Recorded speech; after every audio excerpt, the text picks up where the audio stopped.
Welcome to SS TV5 ప్రేక్షకులకు నమస్కారం. నైపుణ్యం ఉన్న ఆటగాడితోనే ఆడాలి. ఏపీ సీఎంగా ఉన్న చంద్రబాబుతో పోటీ పడే అవకాశం నాకు దక్కిందని తెలంగాణ రాష్ట్ర ముఖ్యమంత్రి రేవంత్ రెడ్డి అన్నారు. చంద్రబాబు 18 గంటలు పనిచేస్తారు, నేను 12 గంటలు పనిచేస్తే సరిపోదన్నారు. నేను కూడా 18 గంటలు పనిచేస్తా. అభివృద్ధిలో చంద్రబాబుతో పోటీ పడే అవకాశం నాకు వచ్చిందన్నారు. అభివృద్ధి కోసం తెలుగు రాష్ట్రాలు పోటీ పడాలి, తెలుగు రాష్ట్రాలు ప్రపంచానికి ఆదర్శంగా నిలవాలని రేవంత్ రెడ్డి అన్నారు.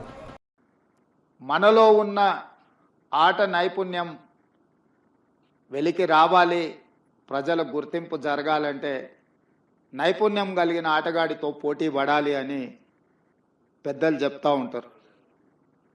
ఈరోజు పక్క రాష్ట్రంలో నారా చంద్రబాబు నాయుడు గారు ముఖ్యమంత్రిగా బాధ్యత చేపట్టిన తర్వాత అభివృద్ధిలో, సంక్షేమంలో వారితో పోటీ పడి ఈ రాష్ట్రాన్ని ముందుకు నడిపించే అవకాశం నాకు వచ్చింది.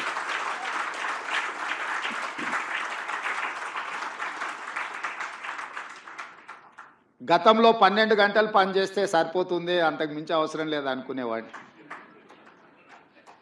కానీ ఇప్పుడు వారు 18 గంటలు పనిచేస్తే నేను 12 గంటలతో సరిపెడితే కుదరదు. కాబట్టి మా అధికారులకు, మా సహచరులకు మనం కూడా 18 గంటలు పని చేయాల్సిందే.